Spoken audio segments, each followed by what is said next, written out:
Thunder cracked so loud the crystal chandeliers trembled, and every face in the banquet hall turned toward me, toward the granddaughter asked to choose a husband in front of two brothers and a dynasty that measured love in assets. My heart stuttered once, then steadied. Last life, I pointed at power and drowned. This life, I lifted my finger at the man stealing a lollipop from a crying kid, and silence fell like snow. Ethan Bennett didn't flinch. Even the ice in his glass didn't clink. He was the main branch heir, the family's winter. I had spent a lifetime trying to warm that season and only learned it doesn't melt. His gaze cut past me as if I were air until it didn't. The tiniest crack showed, quick as a blink. I kept my eyes on Noah instead, the side branch son with pink ears and sticky fingers who looked at me like I'd just asked him to hold a star. Do you agree? My voice didn't shake. I needed his yes to soothe my dying grandmother and to free my own future. Last time, I chose Ethan and watched love turn into a cage. This time, I chose a soft laugh over a steel jaw. You chose me, Noah blurted, startled into honesty. The stolen lollipop landed in his own palm. The kid hiccuped into silence. Someone snickered and choked it back when they remembered the old lady was watching. Noah straightened, flushed, and nodded like a promise. The hall exhaled. Ethan's mouth tilted, not a smile, not kindness, just an edge that said games were starting. I felt him move before I heard him. Reverse psychology? He murmured, low enough for only me. Last night you left me dinner and medicine in the rain. This morning you point at him. You think indifference looks good on you? His words had once lit me on fire. Now they were only weather. I turned away from the storm. Somewhere behind me, Grandma laughed, a bright, fragile bell, as if she'd been waiting to feel this simple joy. When the guests thinned and the smell of lilies dulled with candle smoke, Noah jogged back from next door carrying a beat-up box like a kid who'd run an errand to fast. Wait, he said, breathless, dropping to a chair so he wouldn't drop the box. I should be honest. He flipped it open. Competition certificates, a small property deed, a single key, a bank card. I code. I build games. The family doesn't fund me. I'm not helpless. The apartment isn't fancy, but it's mine. If you hate it, we'll eat noodles on the floor and laugh anyway. He tried to sound casual. His ears went pink again. You don't owe me anything. I just wanted you to know what you pointed at. My chest ached in a clean way, the kind that asks to be trusted. You didn't have to bring proof. I know, he said softly, nudging the box toward me. But you deserved it. Ethan's shadow cut our circle of light. Playing poor? He sneered at Noah. Touching. He looked at me like he was bored by my heartbeat. I don't like losing. You know that.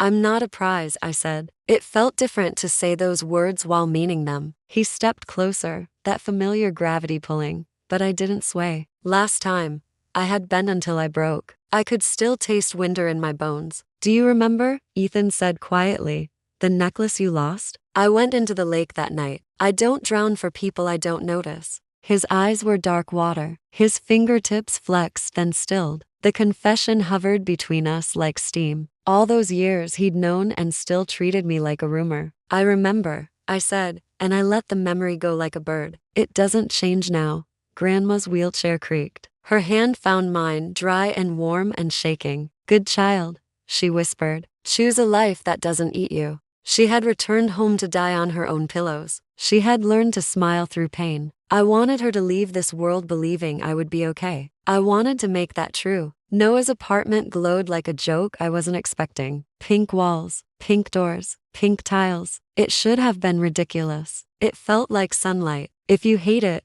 I can repaint, he said, mortified. It makes me happy. I like pink, I answered, and watched relief soften his jaw. I'd spent a marriage swallowing my own tastes, wearing beige and calling it grace. Here, the color shouted joy I had not allowed myself to hear. He handed me the only key like it was a ceremony. It's yours, he said. I trust you.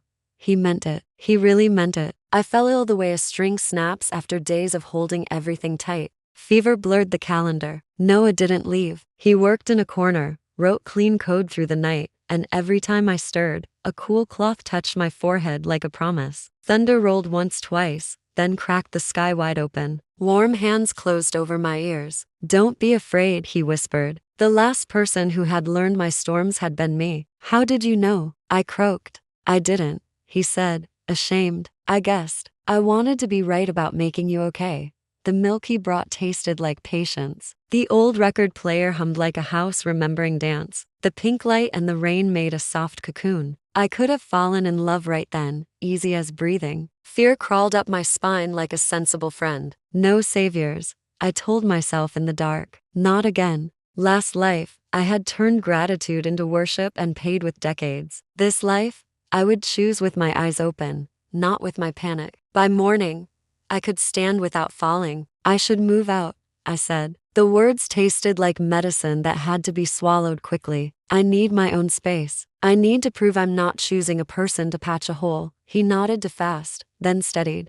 Okay, I'll help you move, he said, and he did, without questions, without wounded silence. He carried boxes and cracked jokes and labeled things better than I did. He paused at my new door, handed me the only key to his place again, like he couldn't help himself. For when you don't want to be alone, he said. His voice wobbled on the last word and made my throat close up. I found work rhythm again, lab bench, coffee rings, the hum of steady machines. Peace has a sound if you listen. Evenings were books and quiet, and the occasional message from Grandma's house saying she was sleeping more. The clock I didn't want to watch ticked either way. I visited Grandma when I could. Noah came along and sat in the kitchen with the nurses and learned how she liked her tea. He didn't try to fix anything. He offered chairs in silence like gifts. Then Fate walked back in wearing a charcoal suit. I just heard about your grandmother, Ethan said outside my building, voice soft like a trick. Are you fine? The old me would have offered him my hurt to hold. I kept it where it belonged. I'm okay,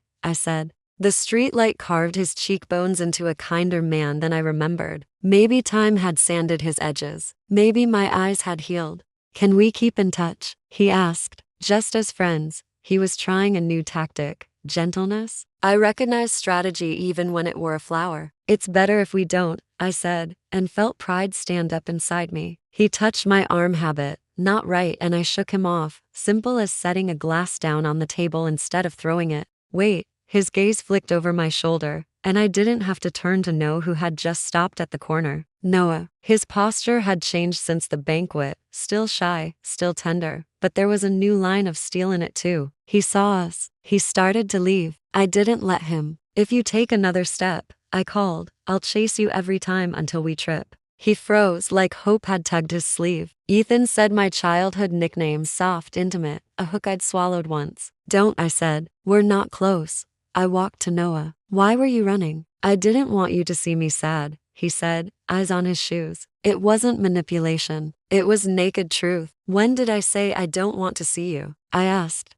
He blinked up, like he hadn't considered that the answer could be never. My place, I said, trying to sound casual and failing, has no water tonight. Can I? Yes, he said too loud, then gentled. Yes. He matched his steps to mine as if that were the easiest kindness in the world. I glanced back once. Ethan was a statue under the streetlight, winter holding its breath. In my pocket, my phone buzzed. Ted, his long-suffering assistant, asking if I could recommend lunch because Ethan hadn't eaten. He'll figure it out, I typed, then put the phone away like I was setting down a rock I'd carried too long. Noah's door opened, and the pink washed over me again, warm and absurd and exactly right. I was not falling. I was choosing. There's a difference you can taste if you've bled for it. And then my phone rang with a voice I wasn't ready to hear. Mrs. Jang, breathless, crying. Your grandmother is asking for you, she said. She says now. Mrs. Jang's voice cracked like a thin branch in a storm. She says now, and everything in me lurched forward. I ran.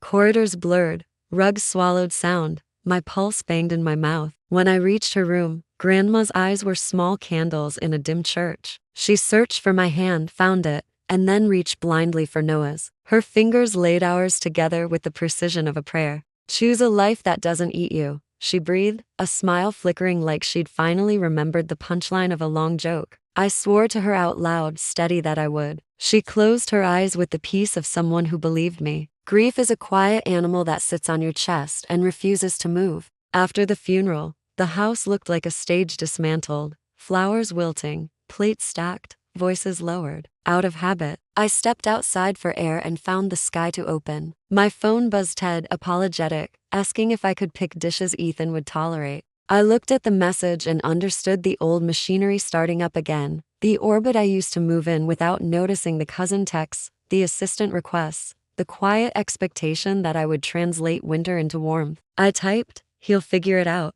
and put the phone on airplane mode. The animal lifted a little. Then the betrayal showed its face, soft-spoken and precise. Aunt Helen called to check on me, her voice sugar-dipped. Between condolences, she slid in something casual. "The board is anxious. The Bennett Carter TIs must remain symbolically strong. Ethan will of course honor Grandma's wish after all." That was the arrangement. My spine went cold. Arrangement. As if my consent were a stamp they could borrow and press. I let her finish, thanked her, hung up, and went digging. The letter was in Grandma's sewing box under a tin of buttons, her handwriting looping like thread. She had written it weeks ago. "If they try to use me to bind you," she'd scrawled, "show them this. My last wish is that you not confuse duty with love. If you must choose, choose joy." Beneath it lay a second letter, plain, business-like, transferring the pink house to me with no strings, signed and notarized. She had predicted their play and snapped it in half before they could set it on the board. I tucked the letters into my jacket and felt my breath return. Investigation turned up one more shard I needed to see clearly. A junior staffer from Ethan's company, a girl who had once shared cigarettes with me at an office party and told me she hated high heels, sent me a file she shouldn't have had. "You didn't hear it from me," she wrote. Inside were meeting notes, months of containment strategies about me. My name reduced to bullet points: habitual lunch deliveries, emotional leverage, risk of public embarrassment, message control via TED. Ethan had never loved me. He had managed me. The worst part was how familiar it all felt. I had been an unpaid, unpopular project in his calendar. Point of no return is smaller than movies make it. It was me standing at a family dinner eve strategy meeting, Aunt Helen offering me the microphone for a few words to reassure investors, Ethan across the room with that mild, exhausting smile. I took the mic, felt the letters like a pulse against my ribs, and said, "I won't be leveraged. Simple. Clean." Then I read Grandma's words aloud. The room went perfectly still, the way water does when thunder is still far. Aunt Helen's expression curdled. Ethan's smile cracked. Some cousin whispered my name like I had sworn in church. I gave the mic back and walked out. When I reached the steps, Noah was there with an umbrella, already open. It wasn't raining yet, but the gesture told me who he was. Revenge, for me, couldn't be hunger dressed as justice. I needed something smarter, cleaner, that left no poison in my mouth. So I did what Grandma taught me. I cooked. I took the inheritance she left, matched it with my own savings, and announced a scholarship in her name for girls in tech, administered by a third-party foundation with zero family control. The launch event was small and bright and open to press, and when the photographer asked for a photo, I didn't pose alone. I posed with 4 girls in hoodies and one shy coder who kept pushing her glasses up with her wrist, and with Noah credited as co-founder of an after-school program he had quietly been running in a back room of his office. The headline wasn't about a dynasty. It was about girls who build. The internet did what the internet does when it recognizes sincerity. It paid attention. You can't spin a story the public is already smiling at. Ethan didn't call. He appeared. Always the right suit.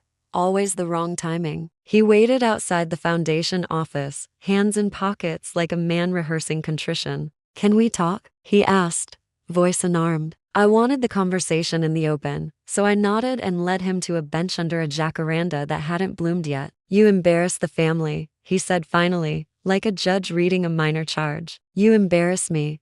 "I set a boundary," I said. "It looked like a cliff because you weren't used to seeing edges." He flinched, then leaned in, eyes dark and familiar. "I went into a lake for you.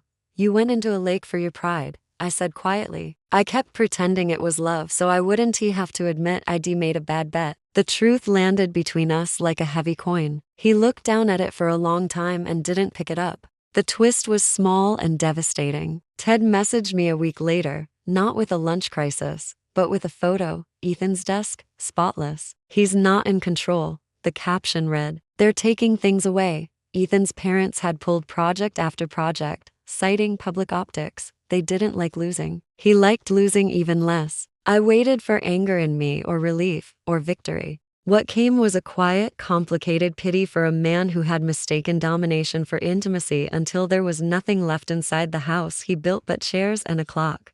2 years breathed by like they were actually allowed to. Love grew in ordinary soil. Sunday omelets, bug fixes at 1 a.m., sticky notes that said, drink water, hands tucked into each other at red lights. We fought once about nothing and learned to apologize like adults. We celebrated little wins and big weather. On our wedding day, I wore pink because I could, and Grandma's ring because it felt like blessing, and the scholarship girls threw biodegradable confetti and yelled like a fourth-grade field trip. Midway through the banquet, Ethan's parents left in a rush, whispers rippling like fish. I didn't ask. I didn't chase rumor through a party I had earned. News found me anyway. A call, careful words, the phrase "he was found in time," the relief in Ted's voice obvious enough to taste. My stomach dropped then steadied. Mental health is not a weapon you brandish at an ex. It is a cliff edge you guard with both hands, even for someone who once built you a cage. I sent nothing. I prayed nothing. I stood in the garden with my bouquet and breathed until my heartbeat matched the wind. 2 weeks later, Ethan left the country. The city felt a degree warmer when the winter moved away. Noe and I stacked plates in our pink kitchen, arguing about whether pancakes count as dinner. They do, and somewhere a plane climbed into a sky that didn't belong to me.